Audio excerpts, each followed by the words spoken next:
Greetings and welcome to the August 12th edition of Reading Through the Bible in a Year from Mighty Through God.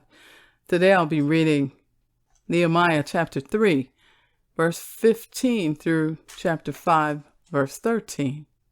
1 Corinthians 7, verse 25 through 40.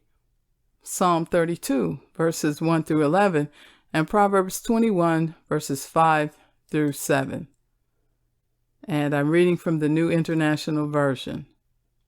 The fountain gate was repaired by Shallum, son of Kol-Hazeh, ruler of the district of Mizpah. He rebuilt it, roofing it over and putting its doors and bolts and bars in place. He also repaired the wall of the pool of Siloam by the king's garden, as far as the steps going down from the city of David. Beyond him, Nehemiah, son of Azbuk, ruler of a half-district of Beth-zur, made repairs up to a point opposite the tombs of David, as far as the artificial pool and the house of the heroes. Next to him, the repairs were made by the Levites under Rehum, son of Bani. Beside him, Hashabiah, ruler of half the district of Keilah, carried out repairs for his district. Next to him, the repairs were made by their fellow Levites under Binnui, son of Henadad, ruler of the other half district of Keilah. Next to him, Ezer, son of Jeshua, ruler of Mizpah, repaired another section, from a point facing the ascent to the armory as far as the angle of the wall. Next to him, Baruch, son of Zabbai, zealously repaired another section from the angle to the entrance of the house of Eliashib, the high priest. Next to him, Meremoth, son of Uriah, the son of Hakaz, repaired another section from the entrance of Eliashib's house to the end of it. The repairs next to him were made by the priests from the surrounding region. Beyond them, Benjamin and Hashub made repairs in front of their house, and next to them, Azariah, son of Messiah, the son of Ananiah, made repairs beside his house. Next to him, Binnui, son of Henadad, repaired another section, from Azariah's house to the angle and the corner, and Palal, son of Uzai, worked opposite the angle and the tower projecting from the upper palace near the court of the guard. Next to him, Pedaiah, son of Parash, and the temple servants living on the hill of Ophel made repairs up to a point opposite the water gate, toward the east and the projecting tower. Next to them, the men of Tekoa repaired another section, from the great projecting tower to the wall of Ophel. Above the horse gate, the priests made repairs, each in front of his own house. Next to them, Zadok, son of Immer, made repairs opposite his house. Next to him, Shemaiah, son of Shechaniah, the guard at the east gate, made repairs. Next to him, Hananiah, son of Shelemiah, and Hanan, the sixth son of Zalaph, repaired another section. Next to them, Meshullam, son of Berechiah, made repairs opposite his living quarters. Next to him, Malchiah, one of the goldsmiths, made repairs as far as the house of the temple servants and the merchants, opposite the inspection gate, and as far as the room above the corner. And between the room above the corner and the sheep gate, the goldsmiths and merchants made repairs. Chapter 4. When Sanballat heard that we were rebuilding the wall, he became angry and was greatly incensed. He ridiculed the Jews, and in the presence of his associates and the army of Samaria, he said, "What are these feeble Jews doing? Will they restore their wall? Will they offer sacrifices? Will they finish in a day? Can they bring the stones back to life from those heaps of rubble, burned as they are?" Tobiah the Ammonite, who was at his side, said, "What are they building? Even a fox climbing up on it would break down their wall of stones. Hear us, O God, for we are despised. Turn their insults back on their own heads. Give them over as plunder in a land of captivity. Do not cover up their guilt or blot out their sins from your sight, for they have thrown insults in the face of the builders. So we rebuilt the wall till all of it reached half its height, for the people worked with all their heart. But when Sanballat, Tobiah, the Arabs, the Ammonites, and the people of Ashdod heard that the repairs to Jerusalem's walls had gone ahead and that the gaps were being closed, they were very angry. They all plotted together to come and fight against Jerusalem and stir up trouble against it. But we prayed to our God and posted a guard day and night to meet this threat. Meanwhile, the people in Judah said, "The strength of the laborers is giving out, and there is so much rubble that we cannot rebuild the wall." Also, our enemies said, "Before they know it or see us, we will be right there among them, and will kill them and put an end to the work." Then the Jews who lived near them came and told us 10 times over, "Wherever you turn, they will attack us." Therefore I stationed some of the people behind the lowest points of the wall at the exposed places, posting them by families, with their swords, spears, and bows. After I looked things over, I stood up and said to the nobles, the officials, and the rest of the people, "Don't be afraid of them. Remember the Lord, who is great and awesome, and fight for your families, your sons and your daughters, your wives and your homes." When our enemies heard that we were aware of their plot and that God had frustrated it, we all returned to the wall, each to our own work. From that day on, half of my men did the work, while the other half were equipped with spears, shields, bows, and armor. The officers posted themselves behind all the people of Judah who were building the wall. Those who carried materials did their work with one hand and held a weapon in the other, and each of the builders wore his sword at his side as he worked. But the man who sounded the trumpet stayed with me. Then I said to the nobles, the officials, and the rest of the people, "The work is extensive and spread out, and we are widely separated from each other along the wall.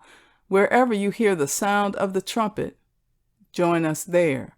Our God will fight for us."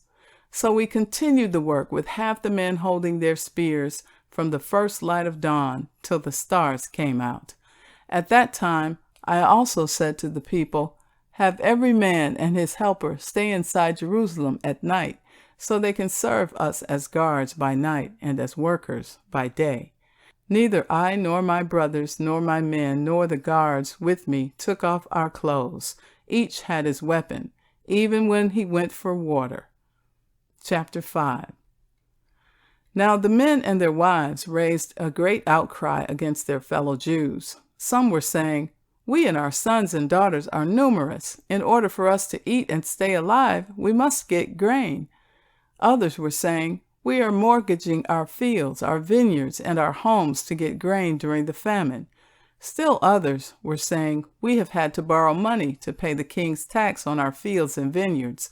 Although we are of the same flesh and blood as our fellow Jews, and though our children are as good as theirs, yet we have to subject our sons and daughters to slavery. Some of our daughters have already been enslaved, but we are powerless because our fields and our vineyards belong to others." When I heard their outcry and these charges, I was very angry. I pondered them in my mind and then accused the nobles and officials. I told them, "You are charging your own people interest." So I called together a large meeting to deal with them and said, "As far as possible, we have brought back our fellow Jews who were sold to the Gentiles. Now you are selling your own people, only for them to be sold back to us." They kept quiet because they could find nothing to say. So I continued, "What you are doing is not right. Shouldn't you walk in the fear of our God to avoid the reproach of our Gentile enemies? I and my brothers and my men are also lending the people money and grain, but let us stop charging interest. Give back to them immediately their fields, vineyards, olive groves, and houses, and also the interest you are charging them, 1% of the money, grain, new wine, and olive oil." "We will give it back," they said, "and we will not demand anything more from them. We will do as you say." Then I summoned the priests and made the nobles and officials take an oath to do what they had promised. I also shook out the folds of my robe and said, in this way may God shake out of their house and possessions anyone who does not keep this promise. So may such a person be shaken out and emptied. At this, the whole assembly said, Amen, and praised the Lord. And the people did as they had promised. 1 Corinthians chapter 7, beginning with verse 25. This section is titled, Concerning the Unmarried. Now, about virgins, I have no command from the Lord, but I give a judgment as one who, by the Lord's mercy, is trustworthy. Because of the present crisis, I think that it is good for a man to remain as he is. Are you pledged to a woman? Do not seek to be released. Are you free from such a commitment? Do not look for a wife. But if you do marry, you have not sinned. And if a virgin marries, she has not sinned. But those who marry will face many troubles in this life, and I want to spare you this. What I mean, brothers and sisters, is that the time is short. From now on, those who have wives should live as if they do not, those who mourn as if they did not, those who are happy as if they were not, those who buy something as if it were not theirs to keep, those who use the things of the world as if not engrossed in them. For this world in its present form is passing away. I would like you to be free from concern. An unmarried man is concerned about the Lord's affairs, how he can please the Lord. But a married man is concerned about the affairs of this world, how he can please his wife. And his interests are divided. An unmarried woman or virgin is concerned about the Lord's affairs. Her aim is to be devoted to the Lord in both body and spirit. But a married woman is concerned about the affairs of this world, how she can please her husband. I am saying this for your own good, not to restrict you, but that you may live in a right way in undivided devotion to the Lord. If anyone is worried that he might not be acting honorably toward the virgin he is engaged to, and if his passions are too strong and he feels he ought to marry, he should do as he wants. He is not sinning. They should get married. But the man who has settled the matter in his own mind, who is under no compulsion, but has control over his own will, and who has made up his mind not to marry the virgin, this man also does the right thing. So then, he who marries the virgin does right, but he who does not marry her does better.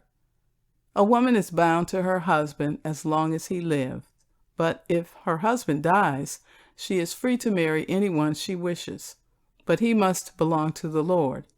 In my judgment, she is happier if she stays as she is, and I think that I too have the Spirit of God.